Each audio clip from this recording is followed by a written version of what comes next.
కుంభరాశి వారికి ఏలినాటి శని యొక్క ప్రభావము ఈ సంవత్సరం ఎలా ఉండబోతుందో అనేటువంటి విషయాన్ని మనము తెలుసుకుందాం.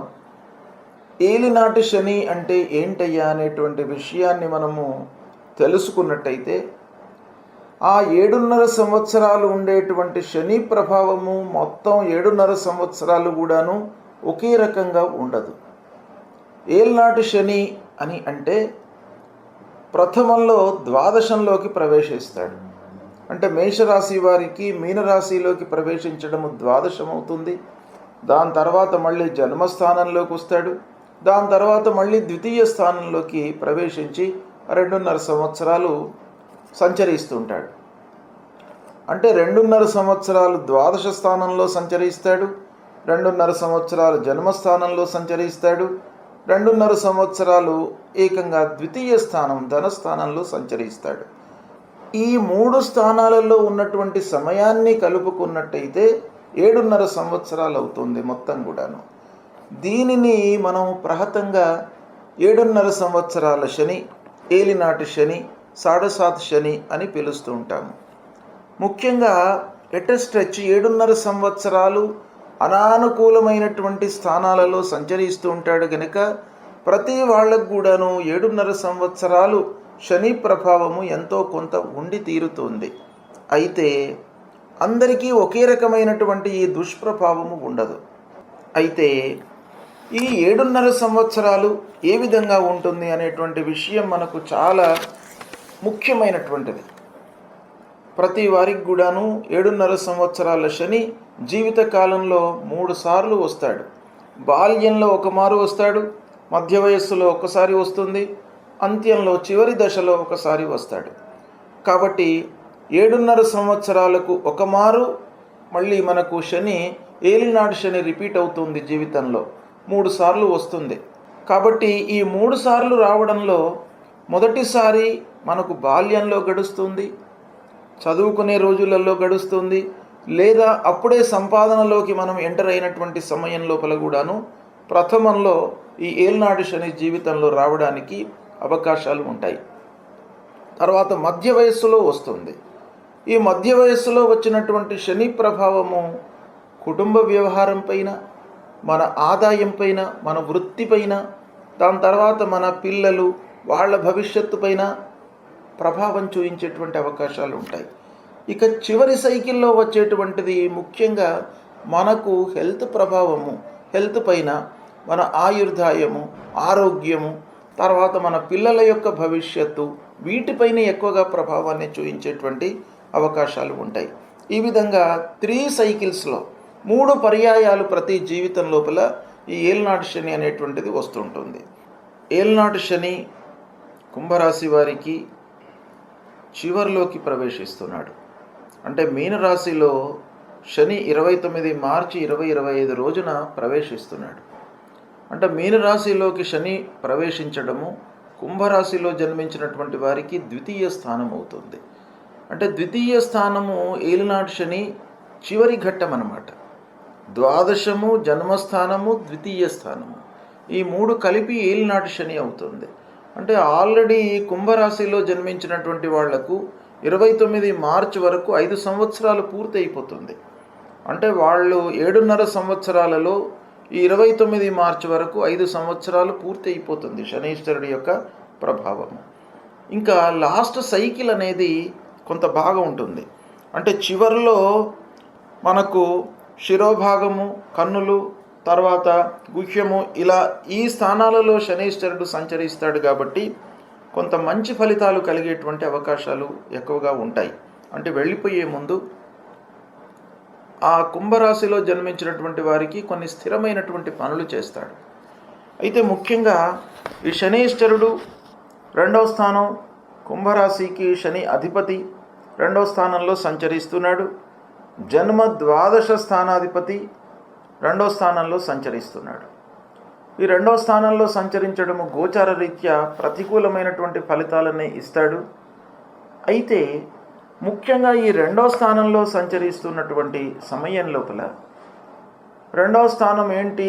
కుటుంబ స్థానము, ధనస్థానము, వాక్ స్థానము, ఇలాంటి వాటిపైన ప్రభావం ఎక్కువగా చూపించేటువంటి అవకాశాలు ఉంటాయి. అంటే కుటుంబ స్థానంలో శనీశ్వరుడు సంచరిస్తున్నాడు కాబట్టి ఇంటి వాతావరణం పైన మీరు ఫోకస్ పెట్టాలి. అంటే ఇంటి వాతావరణము అనవసరంగా మీరు ఏవో చర్చలు రావడము, ప్రతి విషయానికి కూడాను గొడవలు పడడము, తల్లిదండ్రులకు భార్య పిల్లలకు సఖ్యత లేకపోవడము, ఒక ప్రశాంతత అనేటువంటిది ఇంటిలో లేకపోవడము, ఇలాంటివి మీకు తరచుగా ఈ సమయంలో సంభవించేటువంటి అవకాశాలు ఉంటాయి. ఏ సమయంలో 29 మార్చి 2025 నుండి 3 జూన్ 2027 వరకు ద్వితీయ స్థానంలో సంచరిస్తున్నాడు. కనుక ఈ సమయం, ఈ 2.5 సంవత్సరాలు మీరు ప్రశాంతమైనటువంటి వాతావరణం కొరకై ఇంట్లో కొన్ని స్టెప్స్ తీసుకోవాలి. ఎలాంటివి? అనవసరమైనటువంటి చర్చలకు స్వస్తి పలకండి. ఎంతవరకు అవసరమో అంతవరకే చర్చించండి. భార్య పిల్లల మీద ఎక్కువ ఫోకస్ పెట్టండి. వాళ్లకు ఎక్కువగా మీరు మంచి చేయడానికై మీ వైపు నుంచి మీరు ప్రయత్నాలు చేయండి. మంచి చేయడం అనంటే ఏంటి? కొన్నిసార్లు మౌనమే మనకు సొల్యూషన్ను సూచిస్తుంది. అంటే ఆ సమయం లోపల మీరు మౌనం వహించినట్టయితే ఆ కాలం అనేటువంటిది ఆ సమస్యను సాల్వ్ చేస్తుంది. కాబట్టి దాని కొరకై మీరు ఏం చేయాలి? ఇమ్మీడియట్గా మీరు రియాక్ట్ అయ్యి ఆ సమయంలో నేను ఏదో ఉద్ధరిస్తాను అనేటువంటివి చెప్పకుండా మీరు కొంత సమయానికి వేచి ఉన్నట్టయితే ఆ సమస్య అదే సాల్వ్ అయిపోతుంది. అలాంటి వాటికై మీరు ప్రయత్నాలు చేయండి. ఇక ముఖ్యంగా ఆదాయము పైన గండిపడేటువంటి అవకాశాలు ఉంటాయి. అంటే రాబడి తగ్గే అవకాశాలు ఉంటాయి. రాబడి లోపల హెచ్చు తగ్గులు, ఒక నెల లోపల డబ్బు రావడము, ఇంకో నెల లోపల డబ్బు తగ్గడము, అనవసరమైనటువంటి ఖర్చులు, రావాల్సినటువంటి సమయానికి రాకపోవడము. వస్తుంది డబ్బు కానీ సమయానికి రాదు. సమయానికి రాకపోయేటప్పటికీ ఏమవుతుంది? ఆ పని మీరు నిర్వర్తించడానికి అప్పులు చేయవలసి వస్తుంది. అప్పులకు మళ్ళీ వడ్డీలు కట్టవలసి వస్తుంది.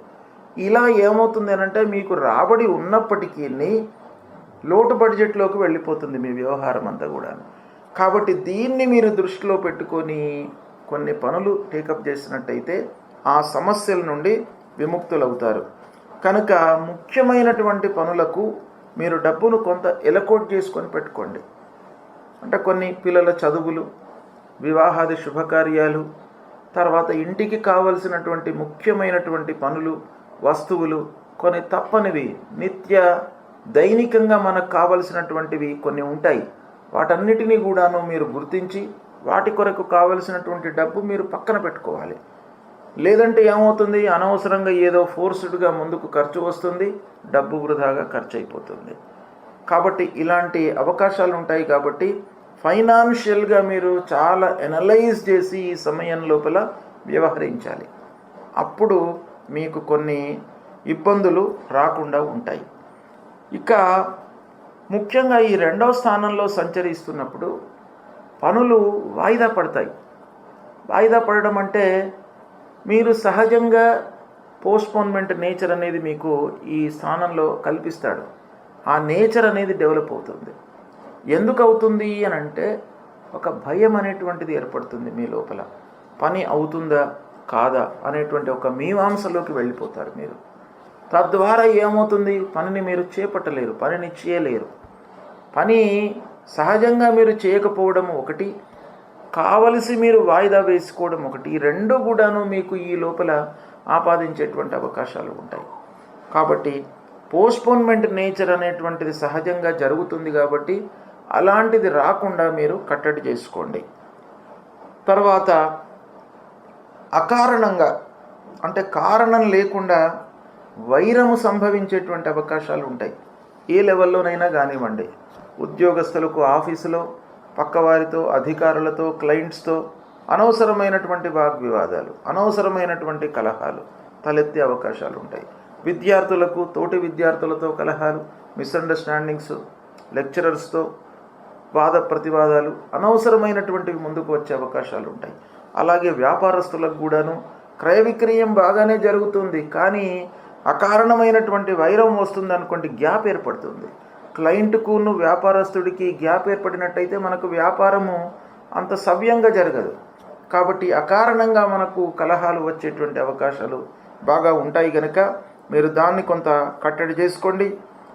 ఇక ప్రారంభించినటువంటి పనుల లోపల కూడాను ఆటంకాలు, చంచలత్వము, పనులు పూర్తి కాకపోవడము, సమయంలో మీరు ఈ సమయంలో పూర్తి చేస్తాను ఈ పని అని అనుకుంటే ముఖ్యంగా వ్యాపారస్తులకు ఆ సమయం లోపల పని పూర్తి కాదు. కాకపోయేటప్పటికీ ఏమవుతుంది, ఆర్థికమైనటువంటి భారం పెరిగిపోతుంది. ప్రాజెక్టు మనకు ఒక ఇంత సమయంలో ఇంత డబ్బుతో నేను పూర్తి చేస్తాను అనే ఉద్దేశంతో మీరు ప్రారంభిస్తారు. కానీ ఆ సమయంలో పూర్తి కాకపోయేటప్పటికీ మనకేమవుతుంది, ఆర్థికమైనటువంటి బర్డెన్ పెరిగిపోతుంది. అప్పుల బాధలు, అప్పులు మనం చేయవలసి వస్తాయి, లాభాలు రావు, మనస్తాపము, ఇవన్నీ కూడాను జరిగేటువంటి అవకాశాలు ఉంటాయి. కాబట్టి మీరు పనిని ఒక ప్రోగ్రాం వేసుకొని పూర్తి చేసుకోవాలి. ఇది చాలా ఇంపార్టెంట్ విషయం. ఇక చంచలంగా ఉండేటువంటి అవకాశాలు ఉంటాయి. అంటే మీరు డిసిషన్ మేకింగ్ అనేది ఈ సమయం లోపల చాలా ప్రాబ్లం క్రియేట్ చేస్తుంది మిమ్మల్ని. అంటే సరి అయినటువంటి సమయం లోపల మీరు డిసిషన్స్ తీసుకోకపోవడం మూలకంగా ప్రాబ్లమ్స్ తలెత్తేటువంటి అవకాశాలు ఉంటాయి. కాబట్టి మీరు డిసిషన్ మేకింగ్ సమయస్ఫూర్తితో ఉండడము ఈ ద్వితీయ స్థానంలో సంచరిస్తున్నప్పుడు చాలా అవసరము. ఇక ఆత్మీయులు, స్నేహితులు, వీళ్ళందరితో కూడాను మీకు విరోధము కలిగేటువంటి అవకాశాలు ఉన్నాయి. కాబట్టి కొంత జాగ్రత్తగా వాక్స్థానం కూడాను, ఈ వాక్స్థానంతో ఏమవుతుంది మీకు అనంటే ఇబ్బందులు వస్తాయి. అనవసరంగా మీరు నాలుకను అంటే నోటిని కంట్రోల్ చేసుకున్నట్టయితే మీరు అందరితో కూడాను బాగా ఉండగలుగుతారు. అనవసరమైనటువంటి దుర్భాష, అనవసరంగా మనము రియాక్ట్ కాకుండా ఉన్నట్టయితే పని మీకు సక్రమంగా జరుగుతుంది. కాబట్టి మీరు వాక్కును, మాటను కొంత మీరు కంట్రోల్ చేసుకోవాలి. అహంభావం పెంచుకోకూడదు. ఒకప్పుడు ఉన్నటువంటి స్థితినే మీరు ఎల్లప్పుడూ కూడాను ఊహించుకొని మీరు చేసినట్టయితే అవి పనులు జరగవు. కాబట్టి ఆ సమయంలో మనకున్నటువంటి స్థితిని, ఈ స్థితి మూలకంగా మనం ఇప్పుడు ఈ సద్యస్కాలంలో మనం ఏం నిర్ణయాలు తీసుకోవాలి అనేటువంటి విషయంపై మీరు ఫోకస్ పెట్టాలి. అది ద్వితీయ స్థానంలో ఉన్నప్పుడు చాలా అవసరం. కాబట్టి ఇలాంటి విషయాలు మీరు కొంత జాగ్రత్తగా చూసుకున్నట్టయితే మీకు కలిసి వస్తుంది. తర్వాత మానసికంగా ఇబ్బందులను ఎదుర్కొనేటువంటి అవకాశాలు ఉంటాయి ద్వితీయ స్థానంలో సంచరిస్తున్నప్పుడు. కనుక ఇవన్నీ కూడాను ఉన్నాయి. ఇక ముఖ్యంగా కుంభరాశిలో 3 నక్షత్రాల్లో జన్మించినటువంటి వాళ్ళు ఉంటారు. మీనరాశిలో శనైశ్చరుడు సంచరిస్తున్నాడు. అంటే మీనరాశిలో శనైశ్చరుడు పూర్వభాద్ర 4వ పాదంలో సంచరించడం, ఎంటర్ కావడం మూలకంగా ప్రారంభమవుతుంది. అంటే పూర్వభాద్ర 4వ పాదం, ఉత్తరాభాద్ర మొత్తం కూడాను, రేవతి మొత్తం కూడాను ఈ 9 పాదాలలో సంచరించేటువంటి సమయమే మనకు మీనరాశిలో సంచరిస్తున్నటువంటి సమయం అన్నమాట. అయితే ఈ మీనరాశిలో సంచరిస్తున్నటువంటి సమయంలో కొంత మనము ఈ కుంభరాశిలో జన్మించినటువంటి వారికి శని ఇప్పుడు వెళ్ళిపోతున్నాడు కాబట్టి కొంత క్లాసిఫై చేసి నేను మీకు ఎక్స్ప్లెయిన్ చేస్తాను. ఎలానంటే ధనిష్ట నక్షత్రంలో జన్మించినటువంటి వాళ్ళు కూడాను కుంభరాశి కిందికి వస్తారు. అయితే ఈ ధనిష్ట 3, 4 పాదాలలో జన్మించినటువంటి వాళ్లకు ప్రారంభంలో శనైశ్చరుడు అంటే దాదాపు 29 మార్చి నుండి 28 ఏప్రిల్ వరకు పూర్వభాద్ర 4వ పాదంలో సంచరిస్తున్నాడు. ఇది కొంత ఇబ్బందికరంగా ఉంటుంది ఈ పీరియడ్. ఇక దాని తర్వాత మళ్ళీ ఉత్తరాభాద్ర నక్షత్రంలోకి ప్రవేశిస్తాడు. ఈ ఉత్తరాభాద్ర నక్షత్రంలో 28 ఏప్రిల్ నుండి 3 అక్టోబర్ వరకు ఉంటాడు. అంటే ఈ పీరియడ్ ధనిష్ట నక్షత్రంలో జన్మించినటువంటి వారికి బాగా కలిసి వస్తుంది. ఇక దాని తర్వాత మళ్ళీ వక్రిస్తున్నాడు. మళ్ళీ పూర్వభాద్ర 4వ పాదంలోకి వస్తున్నాడు. అది ఎన్ని రోజులు ఉంటాడు? 3 అక్టోబర్ నుండి 20 జనవరి వరకు ఉంటాడు. 20 జనవరి 2026 వరకు ఉంటాడు. అది మళ్ళీ కొంత ఇబ్బంది పెడుతుంది ధనిష్ట నక్షత్ర జాతకులకి. దాని తర్వాత మళ్ళీ ఉత్తరాభాద్ర నక్షత్రంలోకి ప్రవేశించి అంటే 20 జనవరి 2026 నుండి 17 మే 2026 వరకు మళ్ళీ మీకు ధనిష్ట నక్షత్రంలో జన్మించినటువంటి వాళ్లకు శని భగవానుడు అనుకూలంగా ఉంటాడు. దాని తర్వాత రేవతి నక్షత్రంలోకి ప్రవేశిస్తాడు. 17 మే నుంచి 17 మే 2026 నుండి తర్వాత మళ్ళీ చివరి వరకు కూడాను, అంటే 2027 జూన్ 3వ తారీఖు వరకు కూడాను కొంత శని ప్రభావము ఉంటుంది. వెళ్ళిపోయేటప్పుడు మళ్ళీ ఒక 3 మాసాలు మీకు మంచి పనిచేస్తాడు. ఈ విధంగా ధనిష్ట నక్షత్ర జాతకులకు ఈ శనీశ్వరుడు ఈ 2.5 సంవత్సరాల లోపల కూడాను ఈ విధంగా మనకు ఫలితాలు ఇస్తాడు. అంటే మధ్యకాలంలో మీరు ధనిష్ట నక్షత్రంలో జన్మించినటువంటి వారు ముఖ్యంగా గుర్తుపెట్టుకోవాల్సినటువంటి విషయం ఏంటంటే, మీకు బాగా కలిసి వచ్చేటువంటి టైము ఈ పీరియడ్లో 28 ఏప్రిల్ నుండి 3 అక్టోబర్ వరకు మీకు బాగా కలిసి వస్తుంది.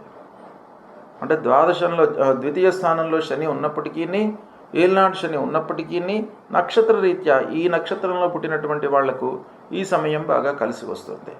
ఇక శతభిష నక్షత్రం 1, 2, 3, 4 పాదాలలో జన్మించినటువంటి వాళ్ళకు కుంభరాశిలోకి వస్తారు కాబట్టి ప్రారంభంలో బాగా కలిసి వస్తుంది శతభిష నక్షత్ర జాతకులకి. అంటే 29 మార్చి నుండి 28 ఏప్రిల్ వరకు బాగా కలిసి వస్తుంది. తర్వాత 28 ఏప్రిల్ నుండి 3 అక్టోబర్ వరకు కొంత మధ్యస్థంగా ఉంటుంది. దాని తర్వాత మళ్ళీ బాగా ఉంటుంది. అంటే శతభిష నక్షత్రం వాళ్లకు బాగా అనుకూలిస్తుంది ఈ 2వ స్థానంలో శని. అంటే కుంభరాశి జాతకు లోపల కూడాను శతభిష నక్షత్రం వాళ్లకు బాగా కలిసి వస్తుంది.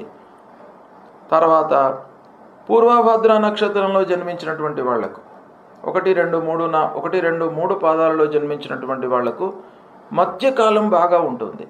మధ్యకాలం అంటే 28 ఏప్రిల్ 2025 నుండి 3 అక్టోబర్ 2025 వరకు బాగా ఉంటుంది. దాని తర్వాత మళ్ళీ 20 జనవరి నుండి 17 మే 2026 వరకు ఈ సమయము బాగా ఉంటుంది పూర్వభద్ర నక్షత్రంలో జన్మించినటువంటి వాళ్లకు. అంటే నక్షత్ర రీత్యా ఈ 2వ స్థానంలో శని సంచరిస్తున్నప్పటికీ, రాశి ప్రకారంగా ప్రతికూలత ఉన్నప్పటికీ, అందులో సూక్ష్మంగా మనం ఆలోచించినట్టయితే నక్షత్ర రీత్యా నేను చెప్పినటువంటి విధంగా ఆ సమయం లోపల ఈ నక్షత్రాలలో జన్మించినటువంటి వాళ్లకు బాగా కలిసి వచ్చేటువంటి అవకాశాలు బాగా ఉన్నాయి. దీన్ని మీరు ఈ సమయాన్ని గుర్తుపెట్టుకొని మీరు పనులను ప్లాన్ చేసుకున్నట్టయితే మీరు సక్సెస్ రేట్ అనేటువంటిది మీకు బాగా పెరుగుతుంది. అయితే ఈ ద్వితీయ స్థానం గోచార రీత్యా ప్రతికూలమైనటువంటి స్థానం కాబట్టి ఈ శనికి సంబంధించినటువంటి పరిహారాలు మీరు తప్పకుండా చేసుకోండి. ఏం చేయాలి శనీశ్వరుడు ప్రతికూలంగా ఉన్నప్పుడు అనంటే, శని భగవానుడు యొక్క దుష్ప్రభావము తగ్గడానికి ఆంజనేయ స్వామిని కొలవండి. ప్రతినిత్యం కూడాను ఆంజనేయ స్వామి దేవాలయానికి వెళ్ళండి. ఆంజనేయ స్వామికి వీలైతే శనివారము, మంగళవారము మీరు అభిషేకం చేయించండి. మీకు ముఖ్యంగా ఆంజనేయ స్వామి మూలకంగా భయము, ఆందోళన ఇవన్నీ లేకుండా ఉంటాయి. ఆంజనేయ స్వామికి సింధూరం పెట్టించి అభిషేకం చేయించండి. తర్వాత ఆకు పూజ చేయించండి. ఆంజనేయ స్వామికి 3 ప్రదక్షిణాలు చేయండి. హనుమాన్ చాలీసా పారాయణం చేయండి. తర్వాత దగ్గరలో ఉన్నటువంటి శివాలయానికి రోజు కూడాను వెళ్ళడము మీరు ప్రాక్టీస్ చేయండి. ప్రాక్టీస్ అంటే ఏం లేదు, దైనందికంగా అంటే జీవితంలో కొన్ని మనం రొటీన్గా చేస్తుంటాం. ఎలాంటిది? స్నానము, భుజించడము, పడుకోవడము, ఇవన్నీ కూడా మనిషి శరీరానికి కావలసినటువంటివి కాబట్టి ఆ విధంగా దైవభక్తిని మీరు పెంచుకోండి. అంటే మనిషికి ప్రతినిత్యం కూడాను భోజనము ఎంతనైతే అవసరమో అంతే ప్రాధాన్యత ఇస్తూ ప్రతినిత్యం కూడా మీరు దేవాలయానికి వెళ్ళినట్టయితే ఆ భగవంతుడి యొక్క అనుగ్రహం మీకు బాగా లభిస్తుంది. తప్పకుండా మీకు మంచి ఫలితాలను ఆ భగవంతుడు ఇస్తాడు. ఈ శనీశ్వరుడు ఏ స్థానంలో ఉండనివ్వండి, ద్వితీయ స్థానంలో ఉన్నా కూడాను మీకు ఆ భగవంతుడి యొక్క అనుగ్రహము, భగవంతుడి ఆధీనంలోనే గ్రహాలన్నీ కూడాను సంచరిస్తుంటాయి. కాబట్టి మీరు ఏకంగా భగవంతుడినే మీరు ఆరాధించినట్టయితే తప్పకుండా భగవంతుడి యొక్క అనుగ్రహం మీకు లభిస్తుంది. శివారాధన చేయండి, ఆంజనేయ స్వామి గుడికి వెళ్ళండి, నవగ్రహ దేవాలయానికి వెళ్ళండి. ఈ విధంగా చేసినట్టయితే తప్పకుండా మీకు శుభ ఫలితాలు కలుగుతాయి. శుభం.